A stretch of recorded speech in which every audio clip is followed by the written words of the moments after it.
You ready? Okay, I do believe Mayor Pro Tem is still trying to get logged in. I gave her your phone number. All right, we will go ahead and get started. It is 5:16 p.m.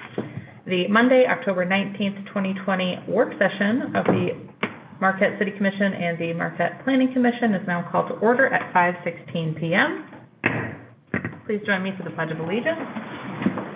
I pledge allegiance to the flag of the United States of America and to the republic for which it stands, one nation, under God, indivisible, with liberty and justice for all. City Clerk, if you could please conduct the City Commission roll call, and then we can turn it over to the Planning Commission for their roll call. Commissioner Bonzo? Here. Commissioner Davis? Here. Commissioner Frazier? Here. Commissioner Schlegel? Here. Commissioner Stonehouse? Here. Mayor Pro Tem Hill? And Mayor Smith. Here. Mayor Pro Tem Hill will be joining us momentarily via Zoom. Chairwoman Cardillo, if you want to conduct roll for your Planning Commission. Sure. Dave, there's nobody else that we're expecting. I can just go through everybody that's here, correct? Yeah. Okay, Commissioner Andres? Present. Commissioner Coase? Here. Commissioner Middlefeld? Here. Commissioner Larson? Here. Commissioner Dunn? Here. And I'm Commissioner Cardillo. I'm here. Great, thank you. I have no announcements this evening. Moving on to public comment. Comments may not exceed 3 minutes per person. Please state your name and physical address when making public comments. Do we have any written or call-in comments this evening? We have no written comments, no call. Right? Seeing no comment, public comment is now closed. Moving on to the main topic for discussion this evening, Land Development Code amendments. I know that this is something we knew we would like to do somewhat regularly, and I'm glad to see that we are indeed following through on that promise. Thank you to the Planning Commission for your initial work on this and for keeping on it and bringing us up to date on any potential changes. So at this point, I think I will turn it over to Dennis Sakowitz, Director of Community Development. I don't see him, but I'm sure he's behind the scenes there somewhere. No, it's okay. I'm here. Thank you, Madam Mayor and Honorable City Commissioners. The Planning Commission has been working on some amendments to the Land Development Code for quite some time, which, as you referenced, is part of the normal process, or a good process, if you will, of updating codes over time. The Land Development Code, since it's been adopted, it's been going through the tests, if you will, on what's working and what isn't working. And kudos to the Planning Commission and our planning and zoning staff for staying on top of those things, making a list, and then working through some of these issues. There are a number of issues that the Planning Commission has presented to you. I believe you received that list last week. There is particular focus on a couple of items from that list. So those would really be the discussion items tonight between the Planning Commission and City Commission that the Planning Commission would hope to get out of the discussion. Of course, anything is fair game that's sent to you. But the primary purpose was to get this in the hands of the City Commission prior to you actually having to hold a public hearing and vote on these items, so that you can educate yourself about what it is you're being asked to consider. With that, I'm going to turn it over to the chair of the Planning Commission, Ms.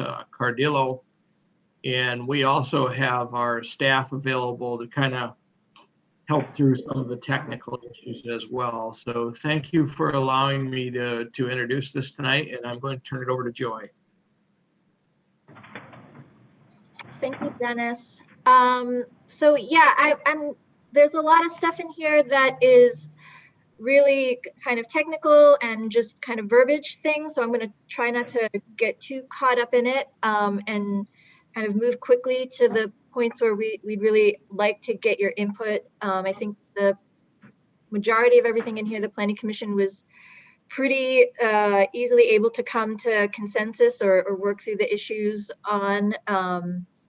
And you know, there's one sort of issue that we would love to get your input on, just because it's maybe has a bigger impact on the community, and we think it would be, by just the input of the city commission.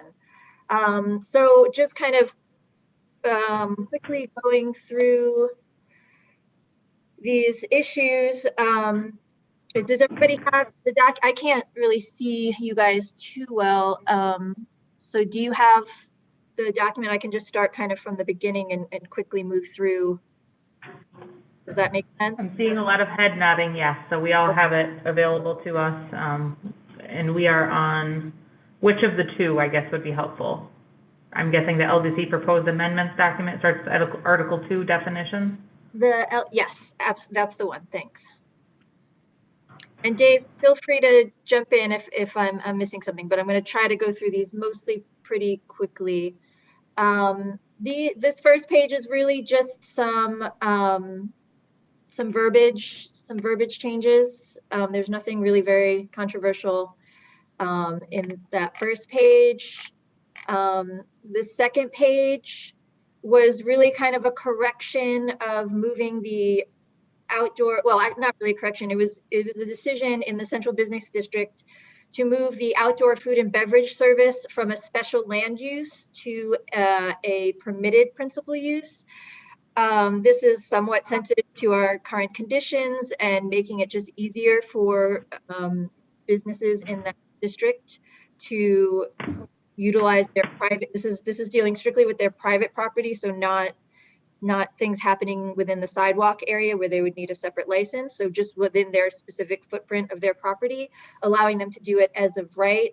The only areas where there was any concern, that kind of abut residential, there's a pretty big grade change. So we didn't foresee any big issues there. So we didn't see any reason why moving this from a special land use to a permitted land use didn't make sense. So we went ahead and have proposed that.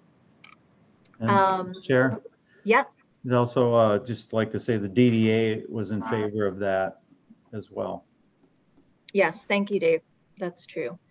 And then now we move on to the biggest issue that we would love to get your input on is, you can see on this same page, within the CBD, we're showing a new maximum building height going from what is currently 60 feet to 74 feet.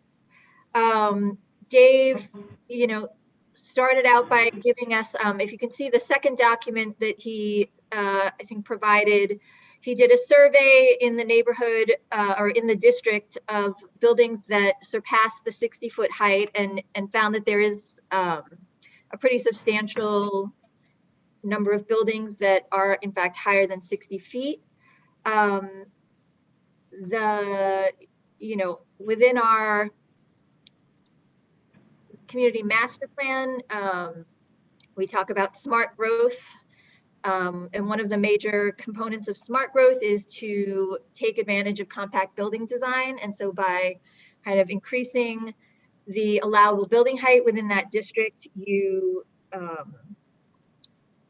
can promote, it enhances, any transportation that you're using in the area. You're able to use the existing infrastructure in that area that is existing. Another argument in favor of this would be that, you're able to sort of make that argument for preventing sprawl and preserving green space maybe on the outer edges of the city by, sort of making arguments that we're allowing greater building in the sort of developed areas. And, it also provides opportunities perhaps for incorporating more parking vertically as opposed to surface parking. This is one where it's not sort of a decided, or we're sort of haven't come to a consensus as a planning commission. There is some reservation on the part of some commissioners. I think that is reflected in view shed concerns, as well as, just the sort of general aesthetic of the city. And so if at any point any of the city commissioner or planning commissioners want to sort of speak up on this. Yeah, this is Michael Larson. I don't know if you can see me, Joy. Yeah, But this is Michael Larson. I think, one of the other concerns, that we initially had is that height has always been in potentially a pushback point that, we want to consider, slowly and, how we go about that. We had some discussion internally previously about tying height increases, to other options, to density options, like, you can have a taller building potentially if, there is some residential that or something that might be included with it. But, so before you make that jump, it would be easier to make, kind of having a slightly longer thought process, to considering, what you do with a taller building, whether that's appropriate, whether or not the city would be interested in having some smart growth associated with that by, allowing, additional residential properties to kind of be incorporated into that. I think was one of the pieces there, from my point of view. I think that makes sense. It's not that that a number of us aren't necessarily against going taller.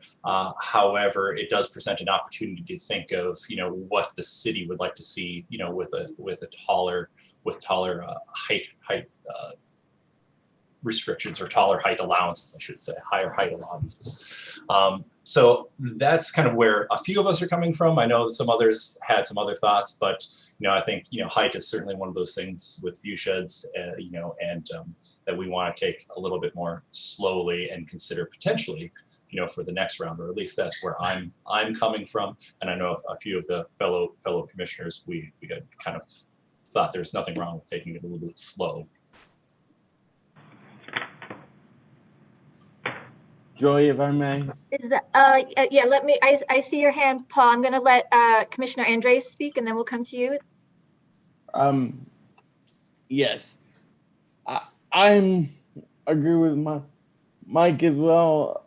I realize that we have limited resources around the area, and the only real place to go is up, especially as we grow and develop the city.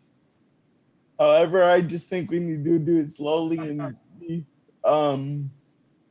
be thoughtful in the way we do it, so that adverse populations aren't affected, and especially if we go up, the accessibility issues become problematic. So thank you. Commissioner Schlegel, did you have? Yeah, I'm looking for, thank you, by the way. I'm looking for a schematic, basically, of the business district that we're looking at specifically. Is that included in our work here? I didn't see that. You're wondering, we're talking strictly just about the central business district. Okay. So that's, let me see, I have it somewhere. I'm looking at the 3rd Street corridor one, which is on the next page. Is that what we're talking about specifically? Or are we talking about DDA? We're not talking about the 3rd Street corridor. This does not affect the 3rd Street corridor. This is just the central business district, which is basically Washington Street from, is it 7th Street to Front Street, Dave? Yeah, that's all. And then Front Street from, I think, Ridge to, I'm gonna bring up a zoning map. is it Barriga? That'd be great. That's what I have here. Yeah, I have it if you want me to share. I don't know if I'm able to share. Because it looks like it is mainly, sorry, my mic isn't on. It looks like it is mainly downtown, but there are several other pockets. Is it central business districts that it would impact? Yeah, there's a couple of lots. Joy, can you share my screen? You want me to share? Can I share my screen? Yeah. Either way, I have it. Share your screen. I know how to. I can share mine if that's.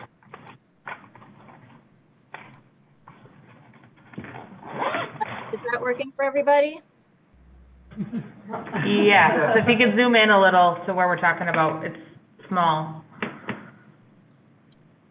That's very helpful, thank you. What color we're looking at here? Black. Black, okay.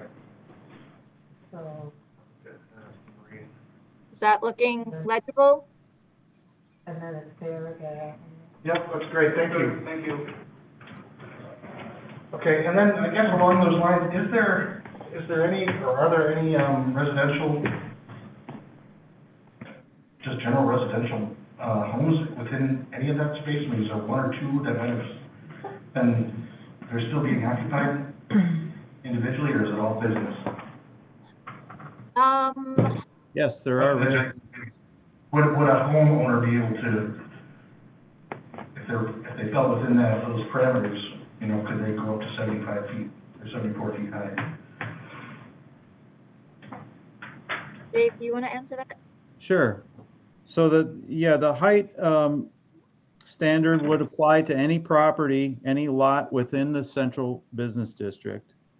And there are residences, there are single family homes. There's a handful to probably low in the teens, maybe as a total. But there are a number of residences in buildings, the taller buildings that exist along some of those streets in back of Front Street and Main, Spring, Washington.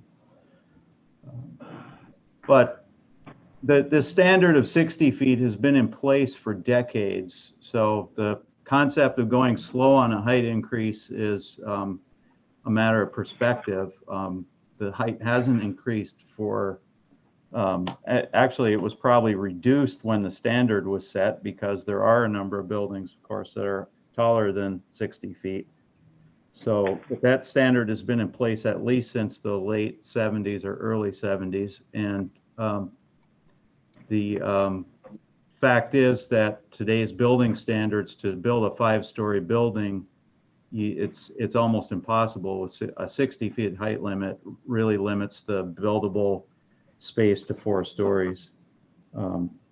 So 60 to 74, 74 was considered to be the minimum for 4 12-story stories and a 16-foot first ground story, which is typical. 16 or 18 feet is typical ground story.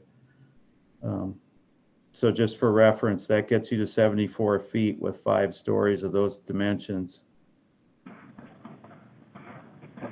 You answered one of my questions. Thank you, Dave. Paul, did you have more? Very well, thank you, Dave. Yeah. Commissioner Dunn?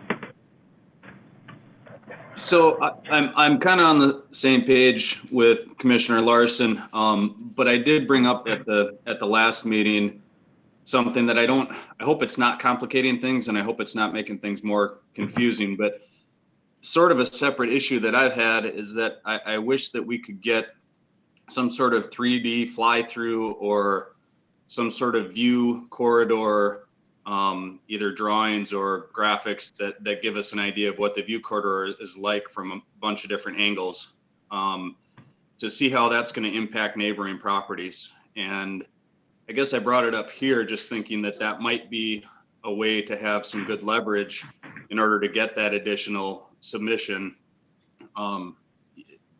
just to see what an additional, what are we talking about, 14 feet would do. But I guess what my hope is kind of goes beyond just the height increase, and that, I'm hoping that we can see that on any large project, sort of, even if it's a 50-foot project, if it's a big project and it's got the potential to really impact views nearby, I'm hoping that we can figure out a way to get that to be a required submission along with their application. So again, I don't know that it's necessarily related to the building height, but I just thought that the building height might be a way to kind of leverage that additional information to get that out of applicants.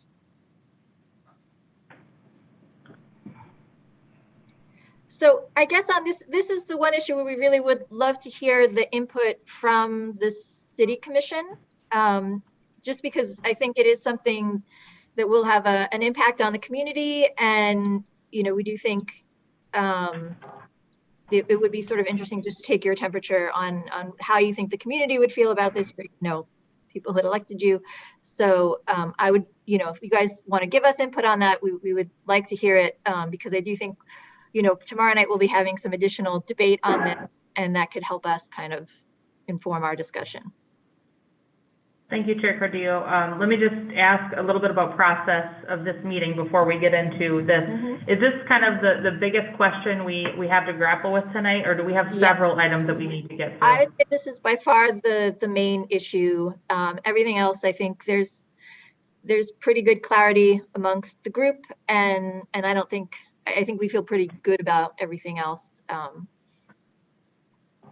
So yeah. I guess I just, I think that this could take a significant amount of time, so I'm wondering if we might want to just quickly go through all of I the can do small that. level changes and circle back to this larger discussion, and maybe give us a couple minutes to kind of ponder Okay. what our questions would be. If I'm looking at the commission to see if that makes sense, or if we think, it sounds like we could probably go either way, but, okay. So yeah, if we could try to knock off the easy ones first, that'd be great.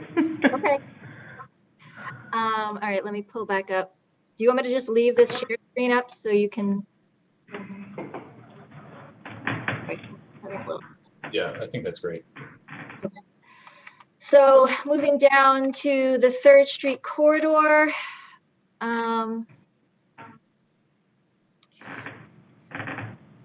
This was just a change about rooftop patios. In this case, we didn't see any, this was based on a specific condition that came before us. And, it was one of those cases where we're like, yeah, well, why not do it this way? So this was just allowing a rooftop patio to go to the property line, but not over a public sidewalk. Since we have so many buildings that are built to the property line, it allows them, if somebody's doing a rooftop patio, it allows them the full use of their space instead of having to sort of set back from an existing rooftop. And if there's anything you want to ask a question on or stop me on, please just let me know. Thank you. I'm not seeing any questions at this Well, point. I have a Oh, quick sorry, one. Nancy. And I'm not real sure if this is even appropriate at this point, but if, I'm assuming that rooftop patios are allowed in the central business district also. So maybe this is one for later, but if we go to the 74 feet, would you then be allowed to put a rooftop patio on top of that if you have a rooftop patio, I assume you need some sort of a barrier so you don't fall off. And then does that exceed the 74? Yeah, theoretically, you could use your rooftop, and you would need a sufficient parapet or railing. But the 3rd Street corridor is a form-based code, so that's why it's sort of organized quite a bit differently than most of the other zoning districts. So the rooftop patio is only pertains to the 3rd Street corridor? Well, it's not that it only pertains, it's that 3rd Street corridor basically calls out design features in a much more specific way than we do in other districts. So a rooftop patio would be allowed in the central business district. It's not called out in as specific a design format as the 3rd Street corridor. Does that make sense? Yeah, but my question maybe goes back to the central business district, so we'll leave it. So I believe you would be allowed to have a rooftop patio. Am I correct on that? Yes. So if I build a building at 74 and then put a rooftop patio on and the railing then goes another 3-4 feet, would that be allowed? So just leave that and think about that. Yes. Yeah, it couldn't be enclosed obviously at all, but if it was open air space, yes. Oh.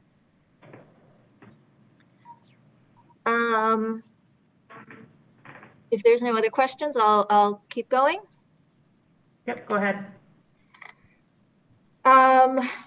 This page here, the front setback on 3rd Street, I believe it was sort of always intended to be a 0 to 18-foot front setback because so many of the buildings are built to the property line. And so this was just sort of catching something that maybe had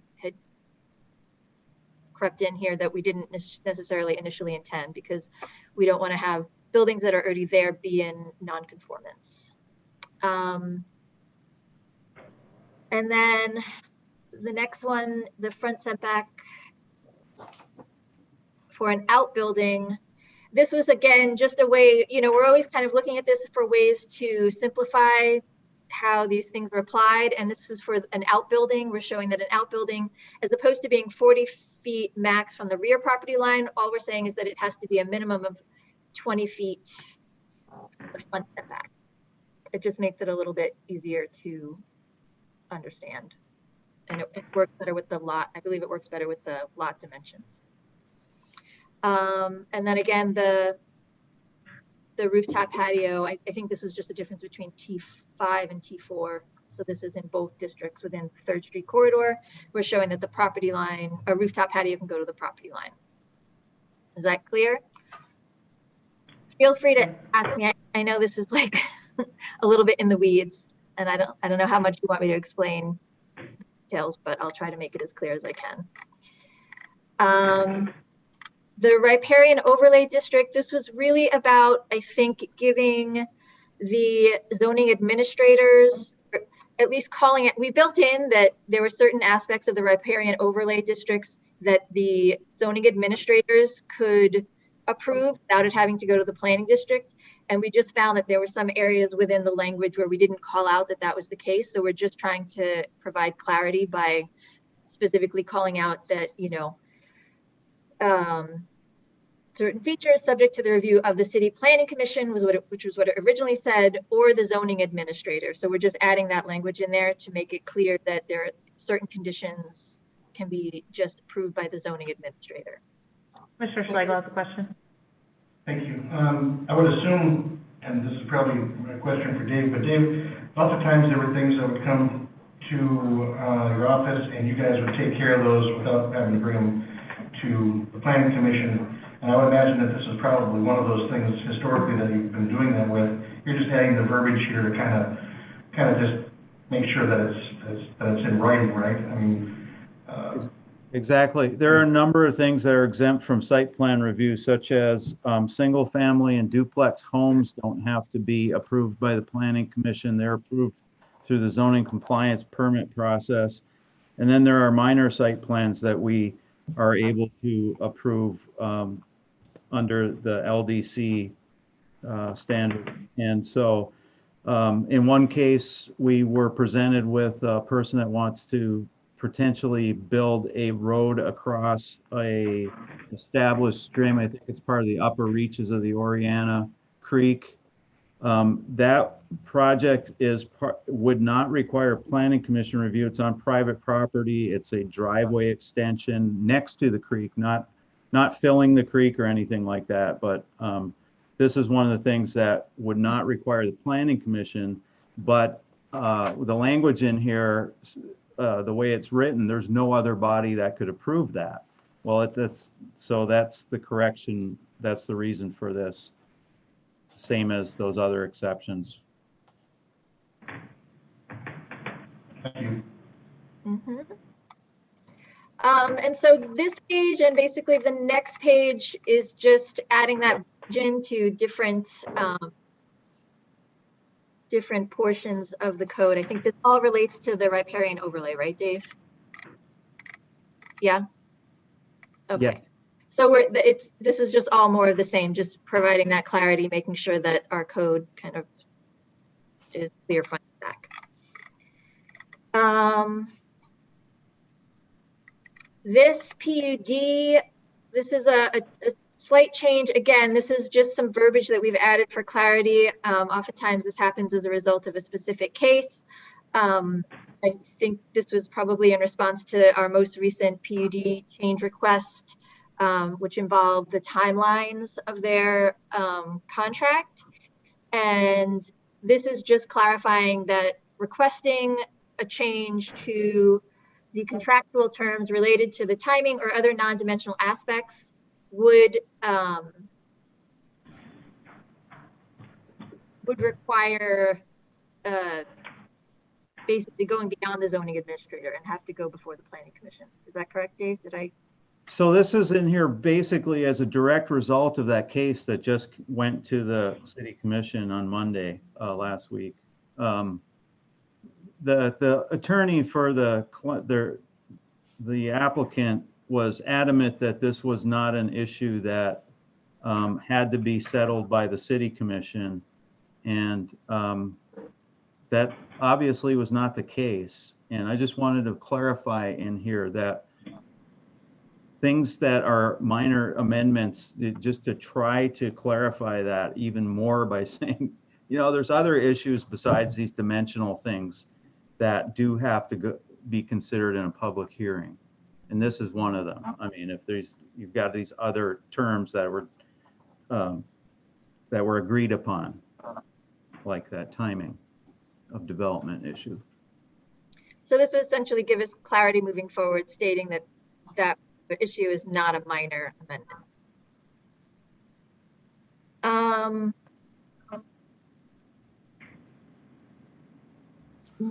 Okay, moving on, we've got, we are adding in minimum lot area for 2-family dwellings, duplexes in the mixed medium density residential and multifamily residential.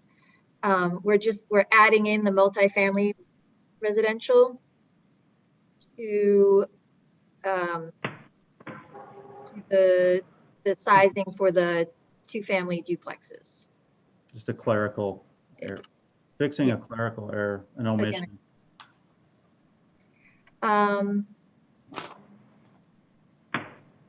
This next page, we start to get into some changes that we made to the accessory dwelling units. This change, basically, you know, we sort of dipped our toe lightly initially into allowing ADUs. I think it was something we were all really supportive of, but, you know, whenever there's something new that we're introducing, we try to be a bit cautious about it. And the initial way we set it up was that it had to be occupied by a family member, someone related by blood, marriage, or adoption to the family occupying the principal dwelling, or employees not related to the family occupying the principal dwelling. And I think we've just come to the conclusion that we don't really think that's necessary. We want to give people some more freedom. And so this is removing that requirement, basically just saying that the accessory dwelling shall not exceed 2 persons. For us, I think what we realized was that the real critical key, I think, still in being cautious at this point, was that at least one of either the main unit or the ADU had to be owner occupied. And so we feel like that will give us the sort of knowledge that the property will be well cared for, and have the ADU function in the way that it's intended. So that is that page. I'm sorry, Joy, this is Commissioner Monsell. I just had a brief question about that. Yep. So in the document that the City Commission received, there's also, I'm not sure if this was intentional, but the language about maximum occupancy of ADUs is highlighted in gray. Just curious if that's because that was another point of conversation, and just generally curious what conversations you all have had about ADUs, potentially in addition to this discussion about removing the family member occupancy requirement, which I fully support. I think that maybe there's an opportunity to ease up on some of these restrictions a little more. I think that we might have, although we technically allow ADUs right now, we might be effectively still prohibiting them, because I at least don't really see any of them popping up around town, even though these rules have been in place for a little while. I mean, that's a very good point. And that was part of our discussion, was that, you know, when we implemented, we kind of thought like, well, let's see how are people super, you know, I think, are people very interested in doing this? And I think anecdotally from, I think a lot from Dave and Andrea, I think we found that people were hesitant because, I mean, it's so restrictive, and especially when you talk about resale value, you know, you've got this space, if somebody, that means somebody else who maybe potentially wants to buy the property can't use this space if they don't have a family member that wants to use it. So we're trying to give more flexibility and make it more desirable for community members, or for people to want to build these, and to add this sort of typology of residential. So, you know, again, we're still trying to move slowly on it, but we are trying to, you know, make it easier. I think the ADUs are limited to a certain size, which is why I think the 2-person occupancy is put in there. And so we kind of left it at that. Does that make sense? Yeah, no, thank you. I think that makes sense. I understand your reasoning there. I just hope that we can potentially have some further conversations about it in the future. I just think it's curious that we treat ADUs so differently from other dwellings. I agree. Commissioner Larson, do you want to? Yeah, so we had a long discussion about ADUs and essentially how do you maintain neighborhood continuity in terms of ownership? How do you age in place conversations? And we're really thinking along those lines where we want home ownership and long-term folks that potentially have, an additional means to have a family member or somebody else or develop part of that property at, where they currently live. And if they're able to develop that a little place where you are able to age in place, you have a renter, or you want to downsize it that's small and rent out the larger home, maintaining really a community and neighborhood feel. And so that was part of the reason we didn't necessarily want this to turn into, well, now I can have 2 rentals, on my property at that. So that having it slightly more restrictive is following, the models of there's been a couple other communities that have put this forth, and maybe there's a way to have additional conversation around here, and how can you maintain that neighborhood continuity without a deed restriction or something like that goes there. I don't exactly know what that, I guess we don't necessarily have that route exactly mapped out yet, but I think those were some of our original thoughts. And Sarah, I know you've thought about this, you've thought about this as well. I don't know if I'm missing something. Yeah, no, we all, I think, are in favor of increasing ADUs in our community for addressing affordable housing. I'm pretty sure it's 750 square feet is the maximum size. So that will, I think, by nature, restrict occupancy. But we haven't had much conversation about occupancy other than just square footage and that aspect of it. My impression, I just want to add, I do think the major thing that hopefully this change is going to do that will promote more of these is that you can now collect rent. I mean, the family member issue really kind of prevented, it from becoming an avenue for collecting income. And, thus, you're investing a lot of money with probably not the ability to recoup that. And so, I do think the fact that it doesn't have to be, you can collect rent on an ADU will make a big difference. I'm sorry, Dave, I didn't mean to cut you off. Oh, no, thanks. The only thing I wanted to say is, along with allowing ADUs as a permitted use, I know there's going to be discussion coming up about duplexes as a permitted use, and maybe even triplexes and fourplexes, and different kinds of missing middle housing opportunities in our single family zoning districts, or in certain parts of our single family zoning districts. The thing we always have to consider is this is a community conversation. We have to know what the community how this is going to be, how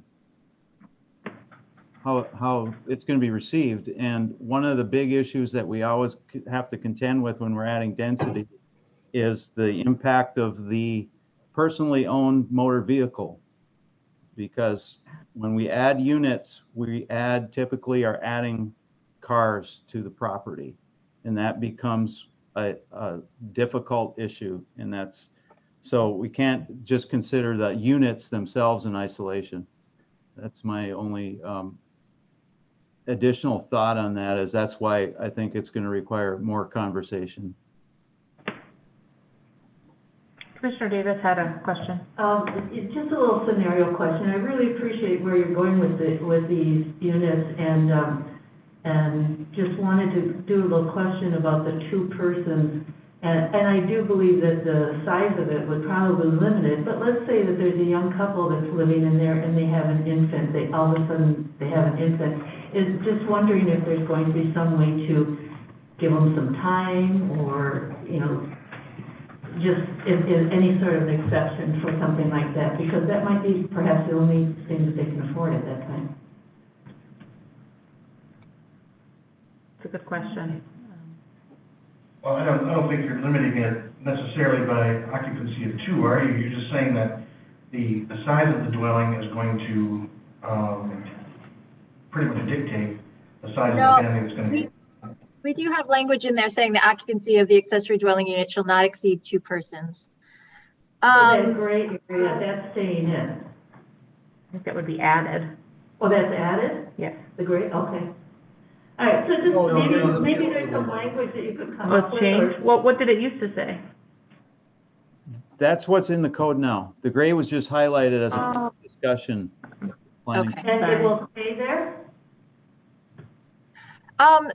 As currently, I mean, we can take your comments into, you know, we're going to discuss this again tomorrow night. So, you know, we can, you know, I think you bring up an interesting scenario. So we can certainly put that on the table tomorrow night when we discuss it again. There's really no reason, I mean, even at 750 square feet, you could easily have 2 bedrooms in there, and, you know, you could have parents and 2 kids, but it's a matter of what they want to do in there, I would think, if they're comfortable. I think you might want to put a cap on it, but I don't know if it's, you know, 4 or if it's 5. But, like you're saying, I think that the size of the dwelling is going to ultimately, somebody's going to outgrow that.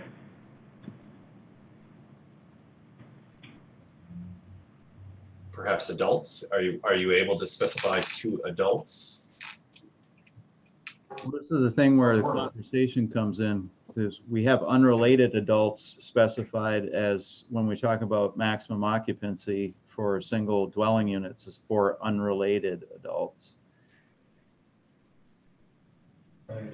Yeah. I think, you know, this is an interesting conversation because, you know, we currently allow duplexes as, which, you know, by definition are 2 dwellings on one lot, as a permitted use in our single-family zoning district.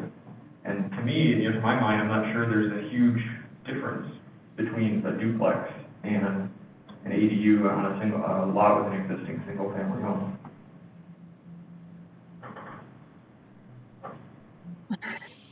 Yeah, and I certainly see your point. This is Michael Larson again. And again, I think the big piece of this is that we've been in discussion with is how do we maintain neighborhood continuity and encourage long-term home ownership while introducing additional density into the area that is managed by an active homeowner, as opposed to a, you know, renting out duplex with potentially an absent home, absent landlord. So again, I think that's the difference we're trying, and I guess it's a little bit nuanced, you know, as far as that goes. But really looking at it from that point. Again, one of my fellow commissioners may be able to say it a little better than I did. Commissioner Dunn, do you want to? I don't know that I'm going to say it any better, but just for whatever it's worth, I feel like the size limitation is going to help limit the occupancy. But I think if we additionally put in a restriction indicating that there needed to be at least 1 off-street parking place, and the fact that the owner is already required to be on the property, I think those things would be enough to prohibit any potential problems with packing too many people in there or having it get, you know, out of control for the neighborhood. So I guess I'm not really in favor of having the 2-person restriction in there. I think all of those other things is going to limit the potential negatives. Dave? Yeah, my suggestion might be to consider 2 unrelated adults at this point as the limitation for the ADU. The comparison to the duplex is comparison of a unit that allows 4 unrelated adults versus maybe a small family unit. So the 2 unrelated adults would allow you to move forward with something that allows for a small family unit, and not necessarily 4 additional adults with 4 additional or 6 additional vehicles. That's a good point. Yeah, I kind of like Dave's solution there, because I think it does speak to maybe allowing for a family condition. I mean, I think, you know, the balance with the ADU is that we're trying to sort of ease this into this typology into the community. I think, you know, we're all in favor of it. I think you know, the concerns are always that, you know, somebody's going to sort of build an ADU and pack it full of, you know, a bunch of, you know, roommates scenario. And well, that's not always a terrible thing. You know, that's something we've had issues come before us in the past. So, you know, we're trying to sort of tread a little bit lightly on this, but I do think Dave's solution for the verbiage could be a way forward, which would allow this young family or even family with a mature child scenario. This is Jen Hill. I'm sorry, I'm trying to follow. Could you repeat what Dave, could you repeat what you said again? Yeah, my suggestion was to change the language to from not exceeding 2 persons to not exceeding 2 unrelated adults. And what's the difference? I don't understand. Well, 2 persons is could be 2 family members, whereas 2 unrelated adults could be roommates that are just hanging out, or it could be 2 related married people that have 2 kids. It wouldn't limit the number. Legally, there's some definition. I just really don't understand the difference between 2 people and 2 unrelated adults. You can have children. I think that gets around to the point where you can have the question earlier is if you have a young couple, or if you have a couple, then they have a child or 2 children, you can have 4 people in that unit potentially. What about like another, like a mother? Could they include that? I think we should let Dave and the Planning Commission hammer this out and bring it back to the commission at a later date, but I think you've got enough to go with it. We're willing to look at a more liberal take on that. I do want to add something to that. A little bit in the weeds here. Okay, but I've been holding back because there's a couple things I want to say to here, but I appreciate the thing I want to add is there are a lot of single mothers out there. There are a lot of single mothers out there who want to stay in Marquette who can't stay here, and so it's not just I want to pretty strongly emphasize. Yep, I understand, and I'm with you. That needs to be included. So this language has been pretty restrictive, and I just really wanted that to be said. I'm not, and then the other thing I wanted to mention that takes into our current conditions is that there's now a majority of 20-year-olds living in their parents' homes in our country because of our economic conditions. So this notion that 20-year-olds are going to leave home is also outdated and also needs to be included in our conversations. And that's it. That's the 2 things I wanted to say. Okay. Well, Jen, to speak to your concern, I do think the change that Dave is saying, basically what it would allow is for related people, there's no limit. You could have a mother with 10 children and there's no restriction. As well as if it's related, if it's a child of a parents that are living there, that's absolutely fine as well. The only cap we're trying to put on it is sort of a roommate scenario where you've got multiple adults that are not related. And, I know that there are lots and lots of different, family types that we want to be able to accommodate. I think we're just trying to sort of figure out what works best right now for this ADU typology. And I think you guys have made a really great point about the flexibility that we want to have for this. And I'm hoping that, you know, we can get this language Dave is talking about so that it will accommodate that. Sounds good. Thank you. Okay. All right, moving on. Food production minor, this is the next page. This is basically allowing for arbors, which don't necessarily follow the height limits of the fence ordinance, but this will just allow people to have food or to have arbor. And then additionally, we when we come to temporary hoop houses or plant covers, we're saying that they cannot exceed 8 feet of height in the front yard and no more than 16 feet of height in a rear or side yard. The 16 feet comes from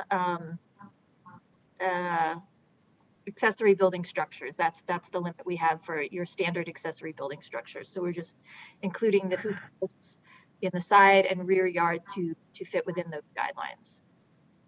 Can I get clarification on that, please? Yeah. What I'm hearing is that you would allow a trellis to be up to 16 feet high because it would be against an accessory dwelling building?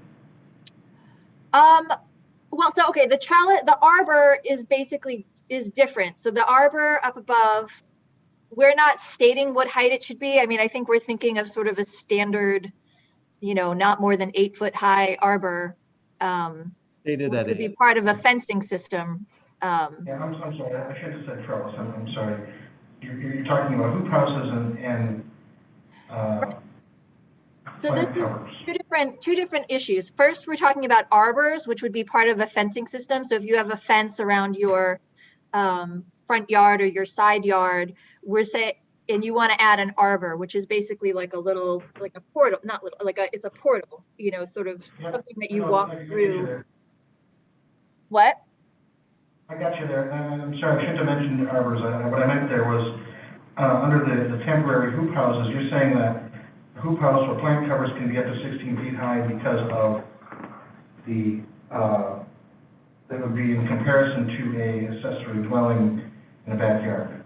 Not an accessory dwelling, an accessory structure, right? Structures, Yeah, an accessory yes. structure, which is different than an Okay. accessory dwelling unit, just to be clear.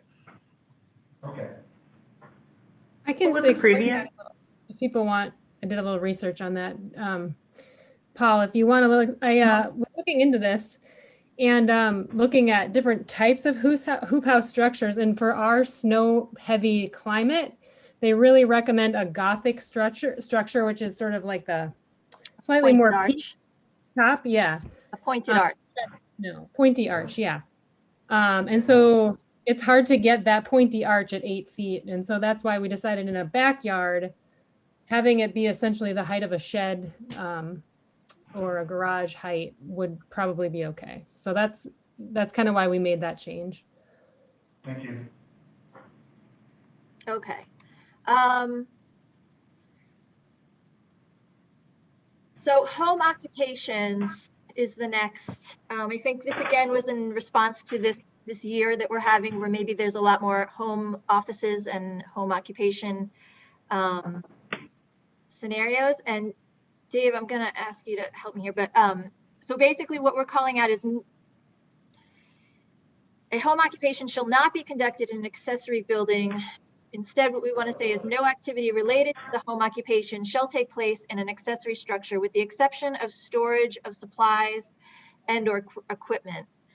However, I do want to say we might discuss this further. Dave and I were, you know, I brought up at the last meeting that, you know, a lot of people right now are looking into building like little offices basically in their backyard because they're working, so many people are working from home. There's actually a lot of people selling these kits you can almost buy and build a little office in your backyard.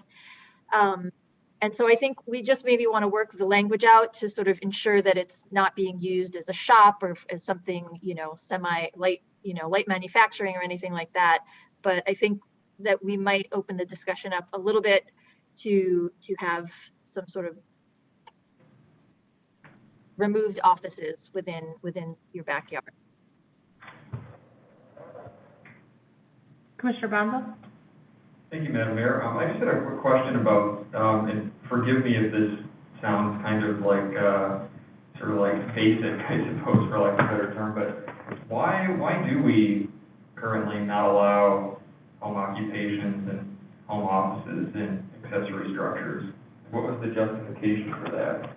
I imagine historically, if we went back like 50 years or 60, 70 years, probably there would be a lot of accessory structures being used for these kinds of purposes. Well, I'm going to let Dave take this one. I mean, I think it has to do with, I think it's the shop, like having a shop or having something that's maybe a bit more intensive and could potentially cause more of a nuisance to neighbors. But this was something I think we're sort of starting to have a conversation about as a commission, but I'll let Dave speak to the historical nature of it. Yeah, thanks. First of all, there's two different categories here that we're talking about: home occupations and home offices.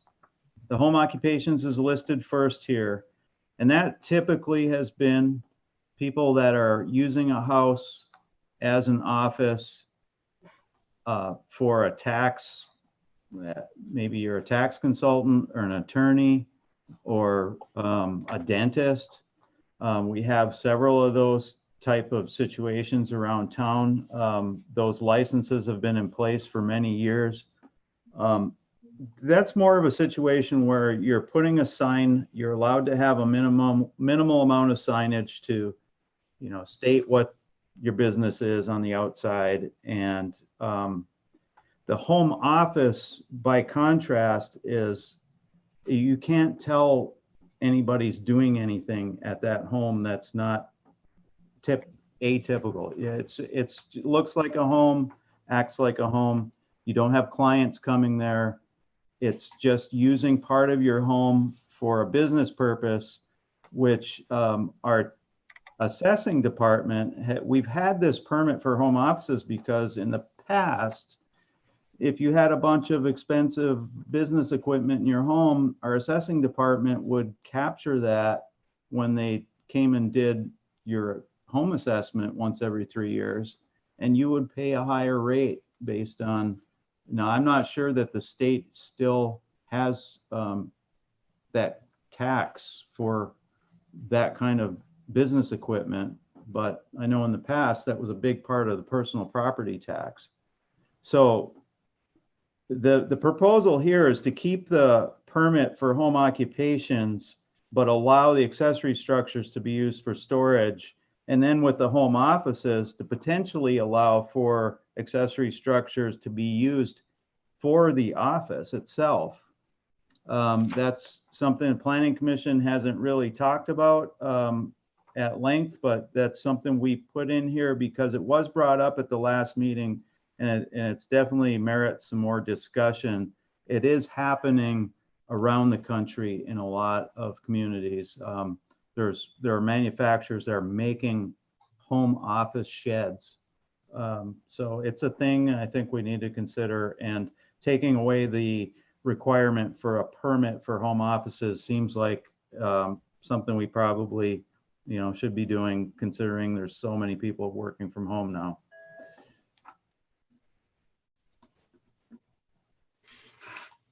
Mr. Fraser? I'll weigh on that a little bit, but as far as 2 or 3 people in one house, then when I was at school down in Ferris, the Big Rapids community had the same rule. I think it was no more than 2 unrelated people in a certain zone, like R1 zone or something like that. All other zones, you were able to do it like R2, R3, you know, people that had a lot of houses that could have permits through rentals, stuff like that.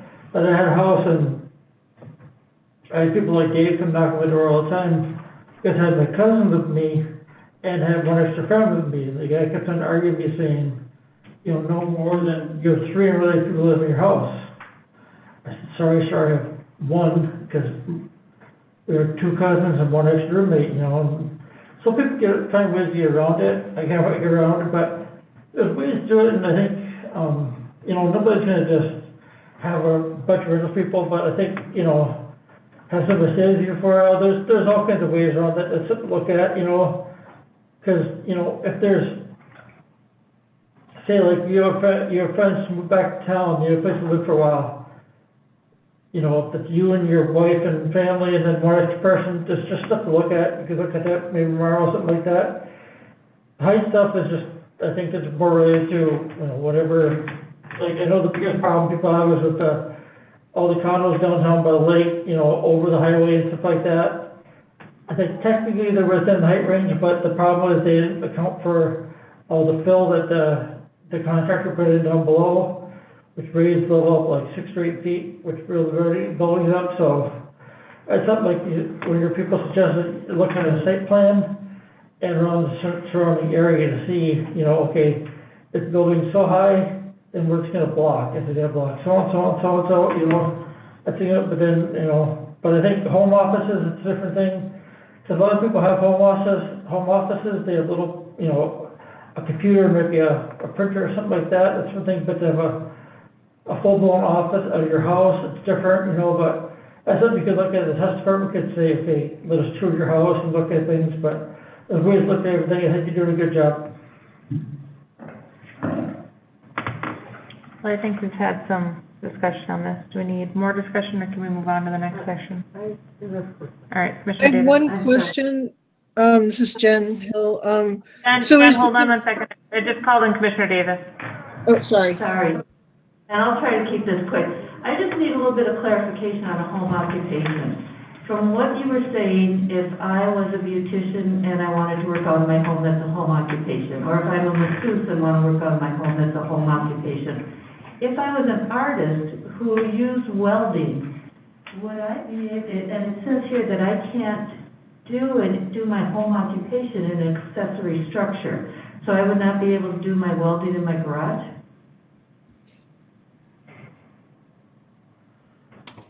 Well, I'll let That's Dave right. answer. That's right.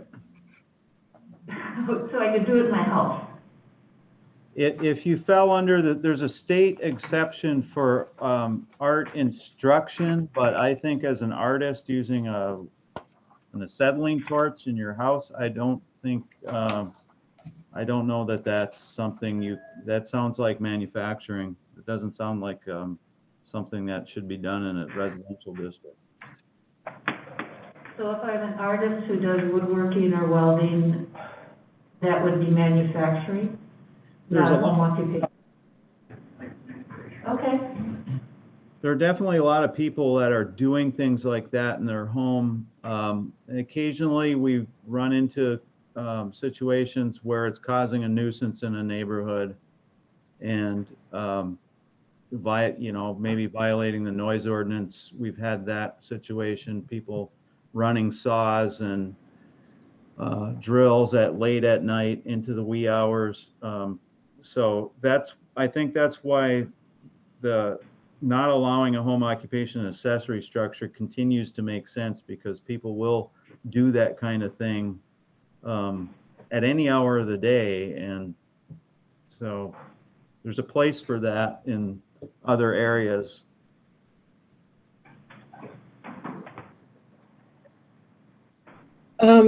Thank you, Mr. Davis. That was one of my questions, actually, was that question of the garage. I think what's part of the bigger conversation here is that we don't have a lot of excess commercial buildings in this town either. So there's this assumption that you have somewhere else to go, but this community doesn't have, we have empty storefronts, but they've been empty and no one's allowing anyone to use them for any other purpose. I think about those empty buildings on Presque Isle Boulevard. Sorry, my connection seems like it's bad. That would be perfectly viable commercial spaces that have been sitting empty for the entire 6 years that I've lived here. So I think part of this conversation also is, how do we incentivize some commercial development, not just residential? Folks are being forced to use the spaces where they live because we lack commercial development. And not that that's why we're here tonight, but that question is just screaming out at me. And I just wanted to raise that again as an important question that we need to grapple with as a community. Commissioner Stonehouse? Let's kind of take a step back here. We have tremendous business development. We have tremendous opportunities for many people who do many things in a very efficient mechanical method. We have structures, we have buildings, we have real estate agents, we have a couple of big boxes out on the highway that are empty. We don't have a problem with that. The people that are doing the work may have a problem with that because they don't want to pay the going rent that may be. And that's a decision that they make, and that's well and fine and good. But we certainly have that opportunity. Somebody has that opportunity. The business development is out there, and we can certainly make it work. But I don't believe it's our job here tonight to determine and try and solve every problem we have with property and what we're doing right now with the LDC. We're focused on given activities that the LDC needs to be fixed on. We've got the planning commission here to be able to walk these things think through, and that's where our focus needs to be, not pie in the sky, wouldn't it be nice if. So thank you, Madam Mayor. Chair Cardio, if we could try to get back on track here and roll some of these. So it seems like we've been through home offices and home occupation, so I'll move on.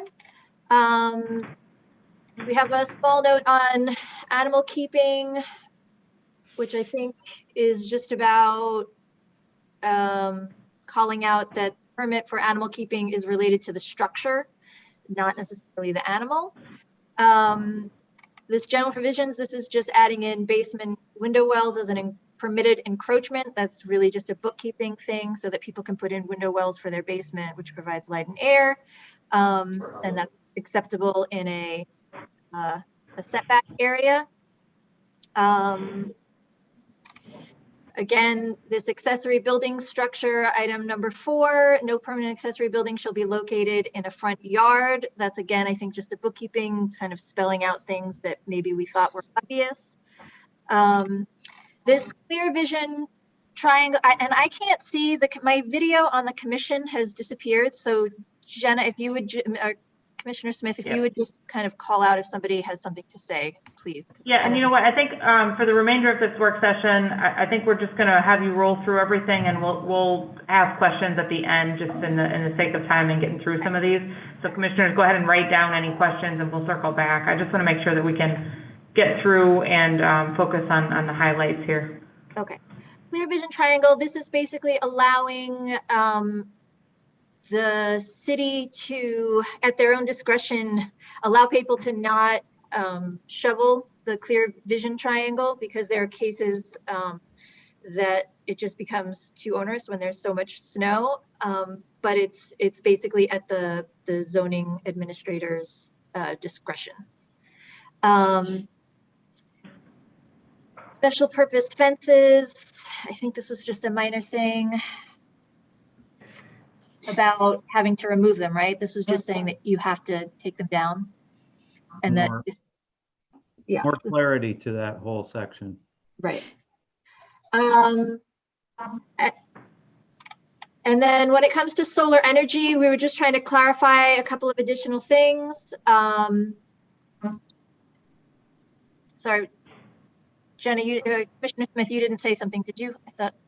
No, I did not. Oh, you can just keep rolling. We're on that section C here, solar energy. Okay, so this is, the main issue with this is saying that you can, we wanted to create clarity for people who are putting up solar panels. I mean, our biggest desire is to make solar panels more desirable, and by making it very clear what's allowed and what isn't allowed, we're hoping that people will do it more and not get caught up in having clear guidelines. One issue that we dealt with in the past and that we wanted to just clarify is to say that even if your roof goes into a setback area, which would mean it's non-conforming, I think we're just clarifying here that your solar panels cannot go in, just because they tend to shed snow a little bit more than a typical roof. And so it would give some space for the homeowner to maintain or shovel those solar panels, and so they wouldn't be going right up to their neighbor's property line. We're also just raising the amount of kilowatts to 20 kilowatts, which I think was something that came from speaking with the BLP. Right. So we're going from 10 kilowatts to 20 kilowatts. Calling out that solar panels shall not be installed near riparian overlay. So I think, you know, all of this was just stuff to provide clarity so that when people are putting up solar panels, we're hoping that people will do more of this and that it's a more friendly code, but mostly that comes from people knowing what they're allowed to do and not allowed to do. Then moving on to this item F, general standards.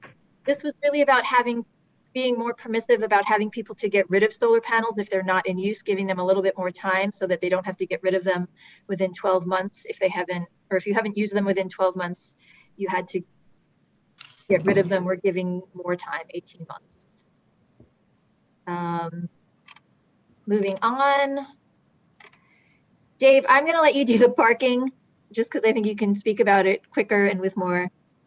Okay, yeah, we've been looking at areas where our parking standards may not be in line with what would be recommended by the International Transportation Engineering standards, which is kind of the world class standard people use all over. And so we've gotten some software to help us with that, and we've realized that we probably needed to add more definition especially with multifamily units. So as you'll see when we get to the section on site plans, or on the review processes that are based on development activity, what you need site plans for, and this is kind of in line with having more categories for different types of multifamily development and reducing the parking standards, which is what we found was probably more, our standards were probably for too many spaces for these types of development. That's the reason that's in here, basically reducing the requirements and actually adding a little more definition. Okay. This signs issue was really, again, a bookkeeping issue to make the area more in line with numbers and dimensions that are actually used for doing an electronic, there's an electronic messaging sign, which is item number 3. So this just kind of rounds that number to a more reasonable number. I skipped the first one, which is basically a clarification for doing a bracket blade sign that sticks out.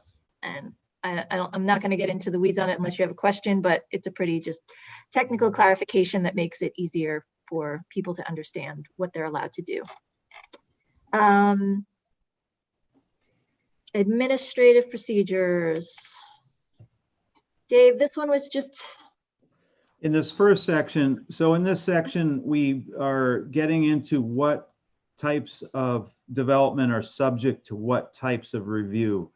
So in this first section, the permitted uses subjected to zoning compliance, which is the lowest level of review. We're adding multifamily basically to this section. It formerly said 1 and 2 family dwellings and associated accessory structures. In this section, this is basically what's exempt.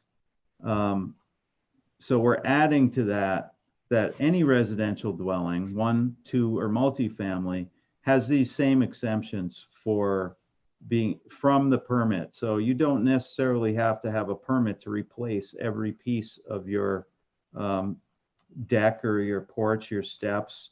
There's a lot of things here where we have taken away the requirement for a zoning compliance permit at all, and a lot of those things, if it's a non-structural type of change, that's what we're aiming at here, and just expanding that to include all those multifamily dwelling units.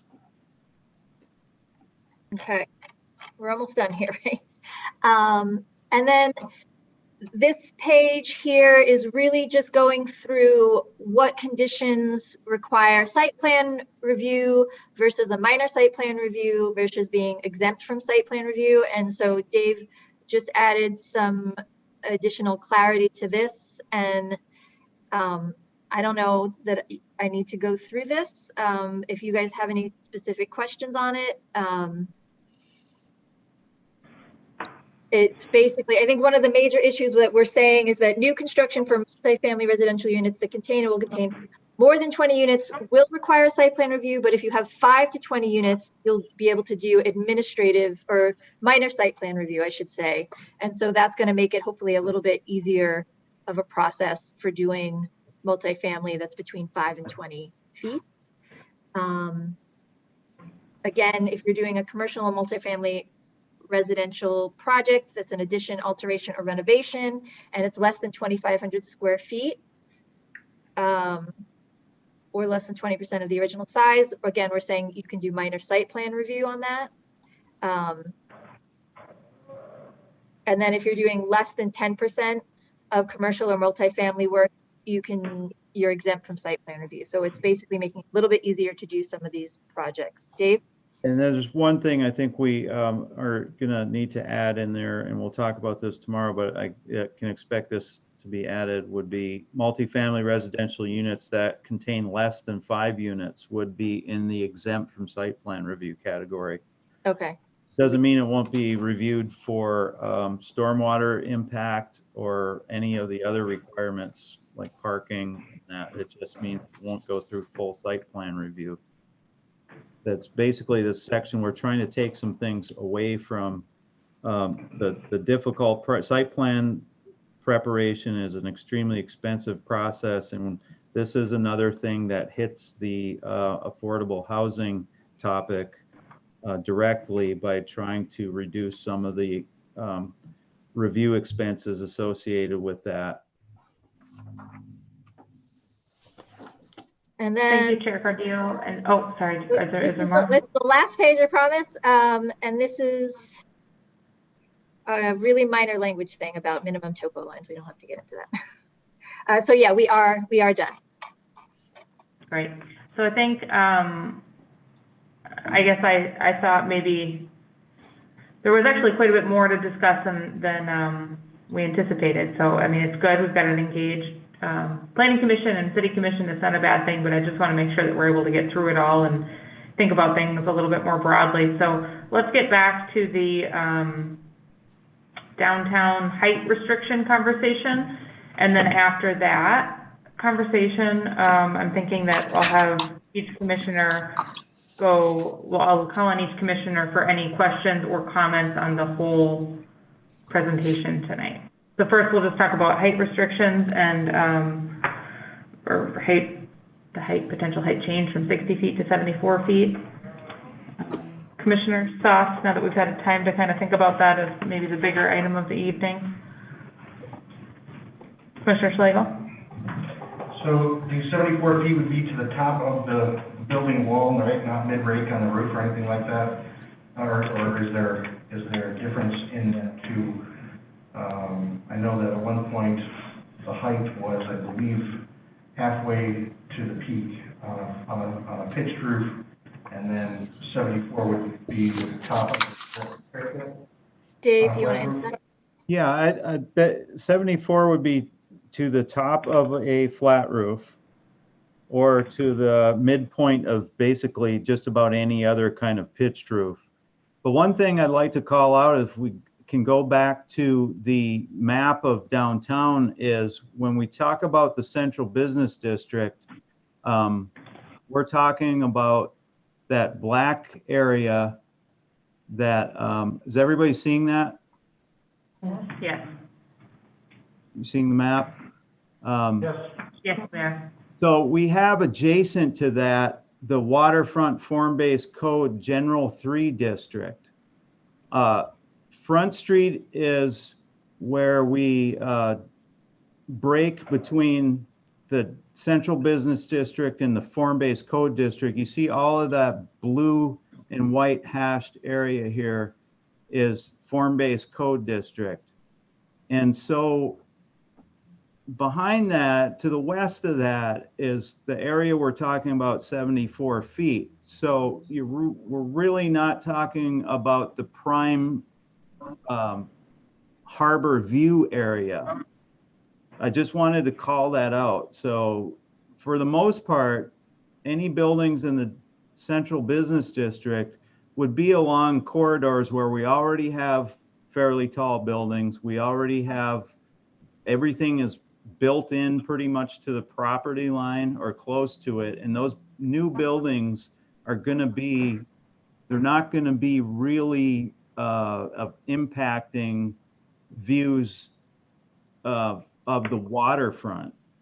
So I just thought it'd be important to call that out. It's a good point. Thank you for bringing that up. Commissioner Bumble? Thank you, Madam Mayor. Yeah, thank you, Dave, for pointing that out. That was one of the points I wanted to make, is it seems that we're talking about something fundamentally different from some of the, potentially more controversial, high-rise lakefront development that there have been discussions and debates about in the community over the last, decade, really. This is something quite different. In general, I support increasing the maximum building height in the central business district to the recommended 74 feet. I think that's a good idea. But I just want to say, I really like Commissioner Larson's idea of potentially making this height increase part of a larger, density bonus policy. Density bonuses, perhaps there's been some discussion in the Planning Commission about them, but for those who don't know, basically the idea is that you can build an extra story or whatever if you're willing to have some kind of public benefit as part of that development. And for example, a way that this is often done is that you have to guarantee a certain price point, a certain level of affordability for some residential units if you're building residential units. And so I think this could be a good way, that could be a good way, having a density bonus policy could be a good way to potentially sort of kill two birds with one stone, that we want to have this smart growth, as you mentioned. We want to have more walkability, more people living closer to the urban core of the town. But we also have a housing affordability problem that we're trying to address. And I think it's also, interesting to note that the DDA, in their upcoming, their new downtown plan, according to my understanding, is probably going to have some recommendations. There's some language in there about density bonuses. I wouldn't be surprised if potentially the ad hoc housing committee's recommendations end up including density bonuses in the downtown area. So, I think that's a really good idea and something that we should all consider. Commissioner Stonehouse? I can certainly support 74 feet. I think it was Dave who had a list that I've seen recently of all the buildings that exceeded that downtown, and it was quite a few of them that do. We've had the 60 feet for a long time. We all know that the only way we either go is out, consuming parking places, consuming walkability, consuming perhaps opportunities for affordable, or we go up. And going up is certainly the answer. And as Dave pointed out too, where those structures would go would not be intruding on the waterfront or waterfront views. So I do think Marquette continues to evolve and continues to change, that this is a good way to do it. I strongly support going up in that regard. I would love to be able to go to a rooftop restaurant downtown at 74 feet. I think that would really be a nice opportunity for everybody to be able to do that. I'm less concerned with trying to make side deals on put a fifth floor in or sixth floor in, and we'll give you some kind of a break for housing. I think that's something that needs to be looked at a lot closer than particularly we're doing right now. It certainly presents opportunities, but I would not enmesh that at this point within any type of an LDC. Your Honor, thank you. Commissioner Frazier? I agree with Commissioner Stonehouse. I think, downtown pretty much jam-packed. You can't really go left or right, or you have to go up, which is fine. It's not really blocking any views. The buildings are all just look at the street, that's about it. I think it's a good idea, like someone said, to go up. I guess if you look like look at a site plan, like one person, like Larson said, site plan, I could see what the advantage or what disadvantage would be, maybe a rooftop restaurant, maybe they want to add apartments on top of the building, like the old net where 906 is. That's been been different things for years. You use every part of the building, you use basement, middle, top, everything. So it's just how you can use the building is a big way to say, okay, you want to go up, okay, that's fine, but what are you going to use it? You use it for, dwelling, for the employees, use it for more commercial space, you know, is it gonna be residential space, whatever, you know, just kind of look at it and see what's gonna go. If it's going up, not a problem, just look and see how what it's gonna be and how it's gonna be done, that's all. Any other commissioners? Mayor Pro Tem Hill, maybe? Yeah, thank you. I applaud all the work of the Planning Commission, and especially the planning staff. Thank you all so much. This has been really interesting. I think I think the idea of some kind of 3D understanding would be, I agree, would be really helpful. I think hopefully that's not too hard to pull off in this day and age. And because the view sheds question is really important. And I know communities have zoned to view shed, particularly around water views. Can't bring in community to mind right now, but I know they exist. And it is absolutely one of the hallmarks to have that line of the shining line of Lake Superior when you're looking out in certain locations. That said, I wholly support 74. I would go higher, and I would encourage you to do so. Any other commissioners on the height change, potential height change? It sounds like you've got pretty good support to go ahead with that change and your recommendation to the commission. So at this point, I think I'll go through each commissioner with any questions or concerns about the overall presentation, anything that anyone has tonight. Mayor Pro Tem Hill, how about you go ahead and start us off? Okay, thanks again. I did not understand the change on the outbuilding from a maximum to a minimum. Could you just say that one more time? I just, that the setback was changed from I didn't understand. You're muted. I know, sorry, here we go. I'm gonna try to explain it, Dave. You can clarify if I'm not making sense. But previously you were allowed to put an outbuilding within 40 feet of the rear yard. And basically what we're saying now is you can put it anywhere that's not within the first 20 feet of the front yard, which just gives you more space in most cases to play with. Okay, there, thank you. I didn't quite get the whole thing. That makes sense. And then I think overall, I just think whatever we can do to allow for more flexibility, to allow more structures to be built for housing, I think, or allowing housing is just absolutely essential. And I can, you know, I've lived in apartments that were less than 750 square feet and had a great view. I was up on the 17th floor. It was amazing. I felt like I was in the sky. To having living in the greater Boston region, they have what are called triple deckers that allow multifamily homes where you've got grandma and grandpa in the, in a single story, easier to access. And then you've got the family with the younger ones with more bedrooms. And it's a tremendous way to keep communities and families together and allow for multi-generational families, which we are really struggling with in this community. And then I do also just that recognition of the single parent and the adult with multiple children was markedly absent from today's conversation, and that person is sharing family responsibilities. That is the many families look like that now, and how is that being addressed? And again, thank you very much for your tremendous work. Commissioner Bonzo? Thank you, Madam Mayor. I just had two quick questions. So first, in the section 54.641 about the small animals.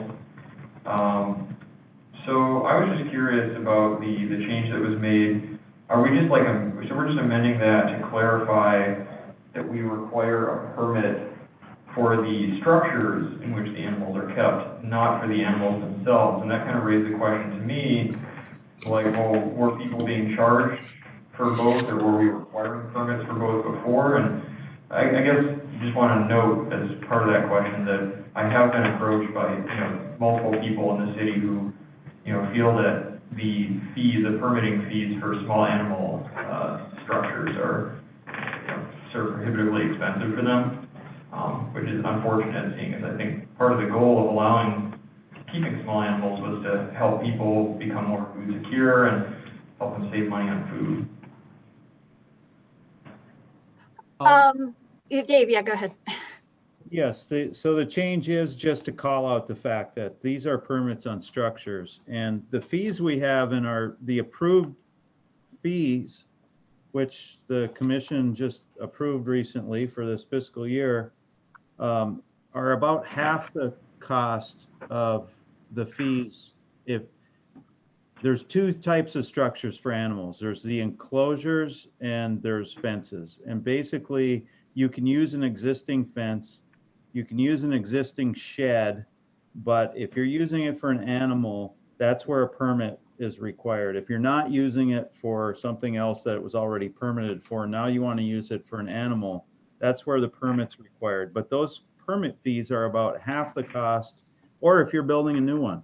Either way, those fees are much cheaper than the fee for a new fence. I think it's 60 versus 100.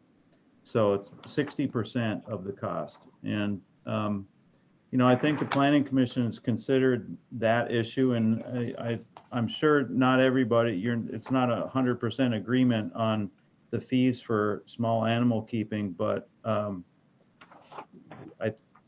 think we've been responsive as far as the request for the fees to be reduced, because they have been reduced, and we still don't have very good compliance with people getting permits. But if the issue is really about how much you can afford for food, you probably aren't buying animals to produce the food, because it doesn't really make sense.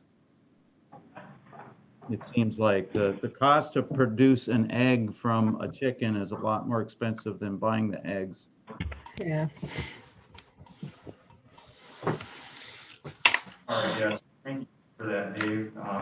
It's something that a concern I had heard from some local residents, so just trying to follow up about that. I'm glad to hear that those fees have been reduced relative to other structure permits.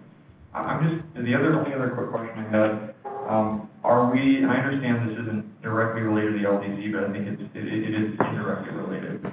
Are we still waiving the speed permitting requirements for the outdoor food and beverage service in light of COVID-19? Just because I see that we're making that a permitted use in the central business district now. Just curious.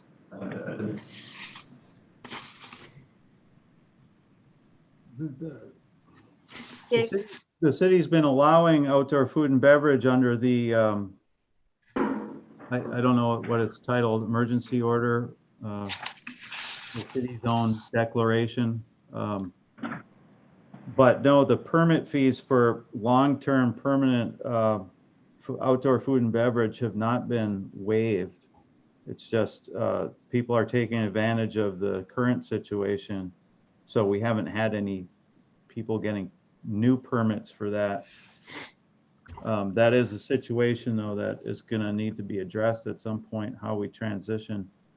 A lot of people are going to have structures that they've built that are for that purpose, that are at some point going to become not legitimate anymore or legal.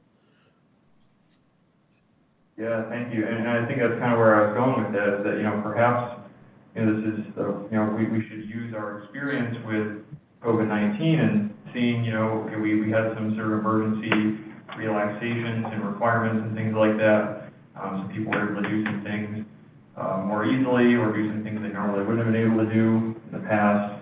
And if it's been going well, I don't know, maybe we've had problems with it, but if it's been going well, And maybe that's something we need to ask ourselves, should this be some kind of long-term policy change? That would be my only point. Thank you. Commissioner Frazier, any questions or comments? I agree with Evan, with the whole, COVID-19 stuff, we have, like stuff was on Third Street, they added more seating outside, they just reduced a couple of parking spots, added more seating. And some other places added seating, they don't have outside seating, they added more. So I guess, what you look at it is, maybe after all the restrictions are done, and everybody's well off again, maybe offer a discount, okay. So you have outside seating, and it works good, it's applied well, maybe, because you've already had a chance to see it, see how it works, maybe on like a discount, so you get the full, permit price. I heard is very expensive. Maybe offer like a discount, okay, we've seen how you do it, we've seen how it works, it's within our code, so we'll let you have a long-term permit if you give us like X amount of dollars, something like that, something like that's a good idea. And look at it, looks good. I mean, like I said, you up with the buildings downtown if you want.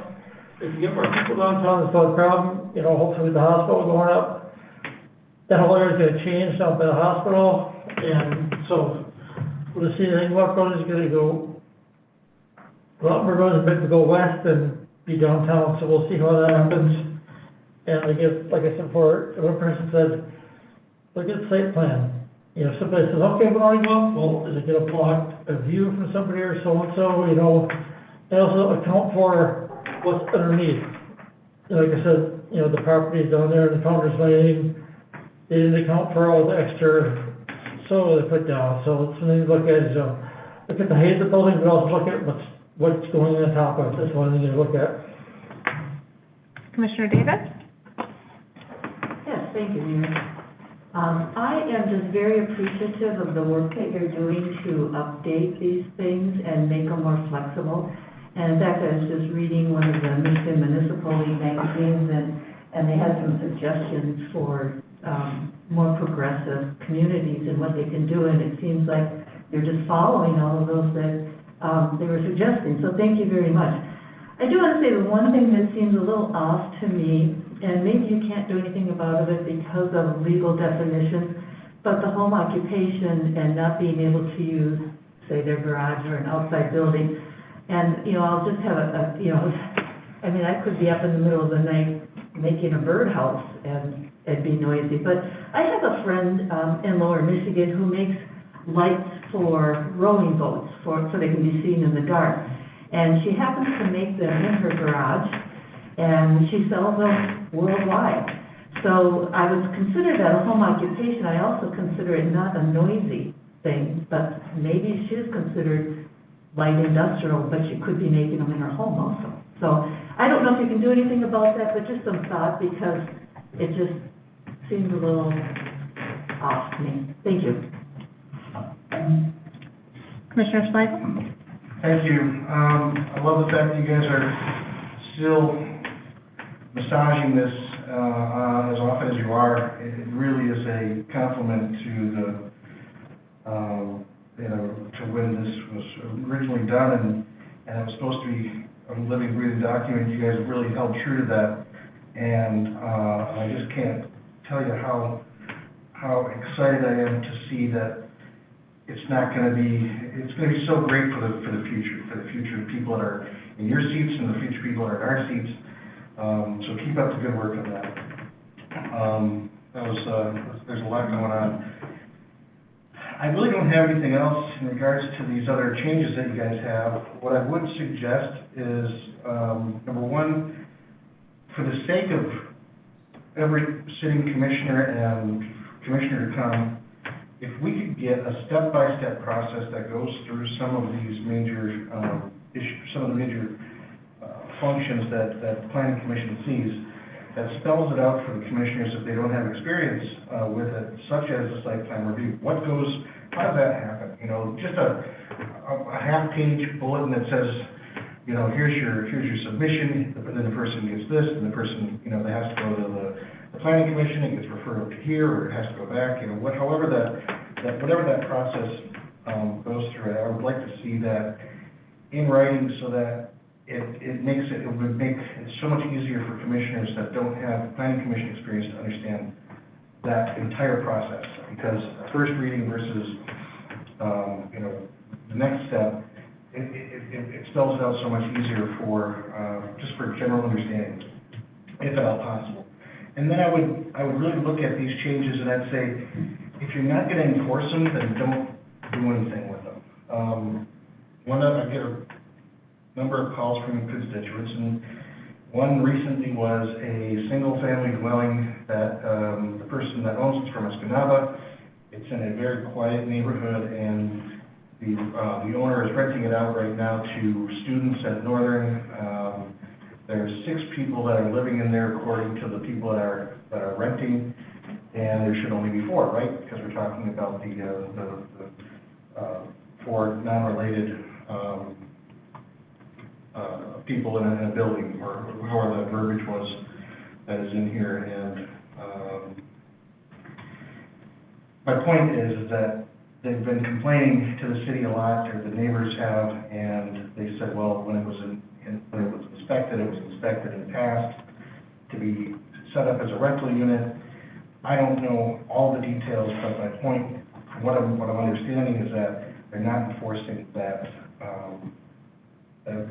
the 4 non-related people in the dwelling ruling. So if you're not gonna, if the city's not gonna enforce them, then why are we messing around with them? So, but I think, that's far and few between that is the situation. But I did want to bring it up tonight just because it's been a very recent phone call that I took in regards to that.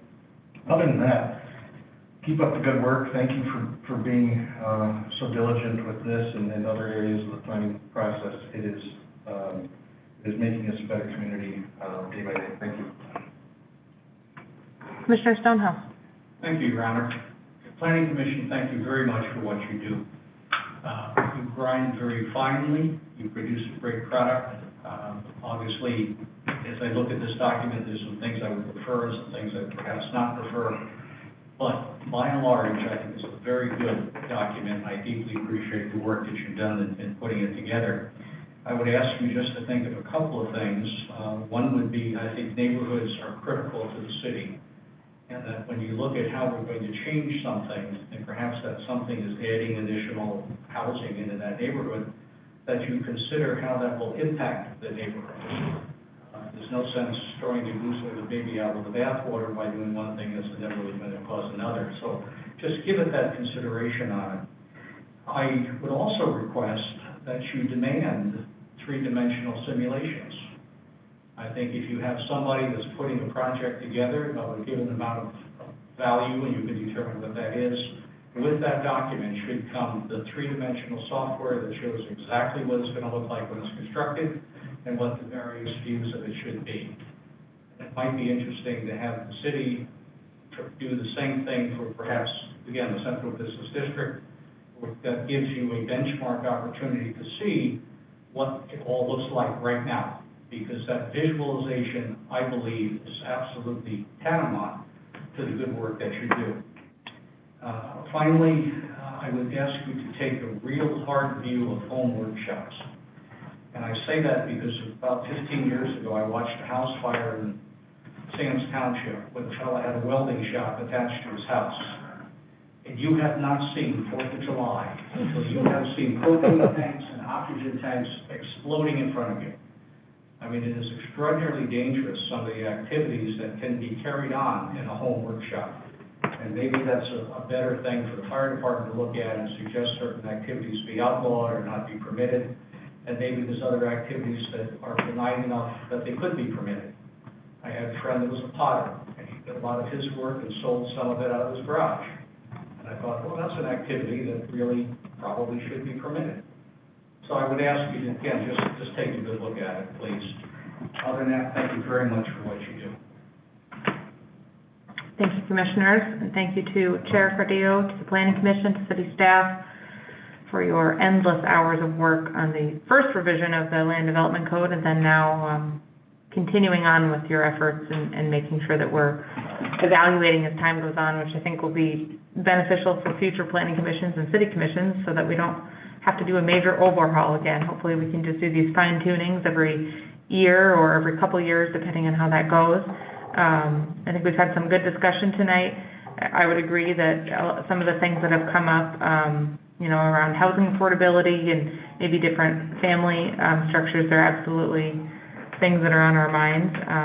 And I wasn't meaning to suggest that because we were in the weeds that those don't matter, but I think our purpose here was to kind of take a broad view of the changes and have it come back to commission for additional discussion. So I definitely appreciate the discussion and the hard work you all have put in. At this point, I'm looking forward to seeing a final draft come before the commission at a date in the near future, and appreciate you talking with us this evening. Thanks. Thank you, Commissioner Smith. I guess I just want to point out one thing. Like, I'm really appreciative of all your guys, all the commissioners' input on this. It's really so helpful for us. And I guess just just to make the point, you know, I think aside from Commissioner Primo, who's not here this evening, I'm, I guess, the longest serving member on the Planning Commission right now, and I just want to point out like how incredibly the dial has sort of moved in terms of when I was on the ad hoc committee when we were initially doing the land development code. And it's just so great for me to hear, you know, this openness to increase density and thinking about housing, and, you know, I think we're able to accomplish a lot more knowing that there's the support from you guys, which in turn means there's the support from the community for these things, because, you know, it's great for me to hear the ideas and these kind of concepts that, you know, really weren't getting a lot of traction even 3 years ago. There's a lot more openness to it now. So to me, that's very heartening. And it's a great planning commission that we have right now that is bringing a lot of really great ideas to the table. So I just wanted to point that out, that we can do more because, you know, you guys are supporting that. Excellent. Thank you.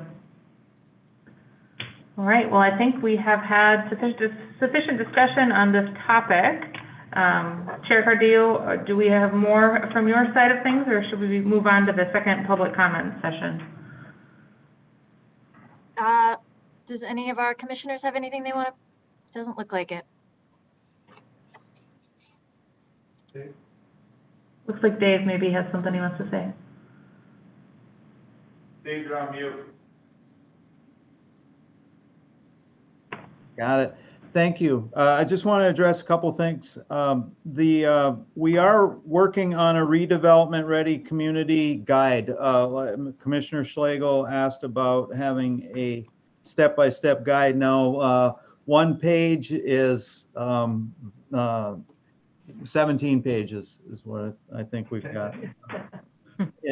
But laying everything out, but we had there are some significant changes in here with site plan reviews, and so we wanted to get through this before we completed that. But it's basically completed aside from this next update. And the home occupations thing, it's just really this hanging a shingle out in front of your house when you want to have that sign out in front of your house and operate your tax accounting business or whatever. If you're doing something in your shed and you can sell your stuff without bothering your neighbors, and we don't know about it, that's not something that you're not breaking the law. So there people can do some things like that without having to get a permit. And so we're just, I just wanted to clarify that. Thank you.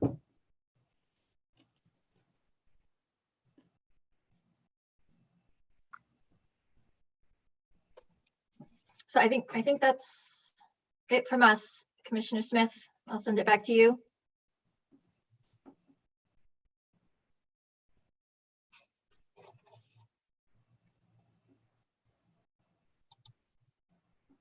Are we?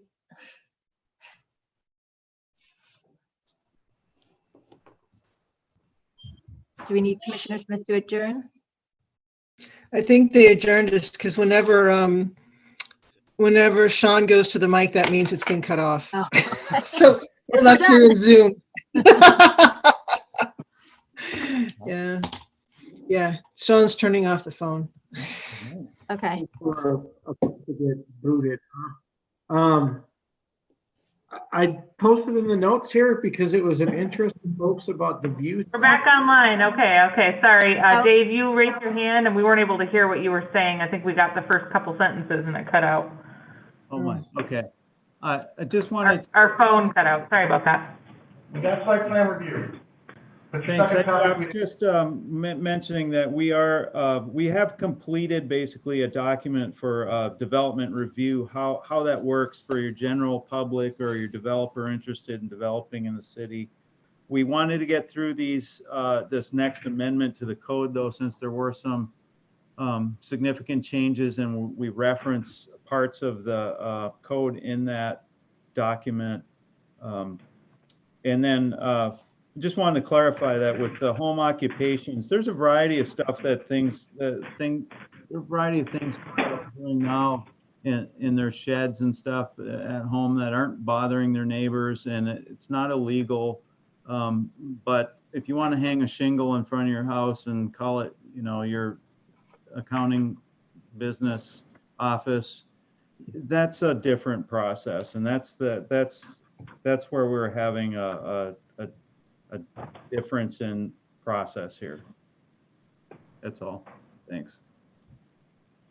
Dennis, did you want to share something?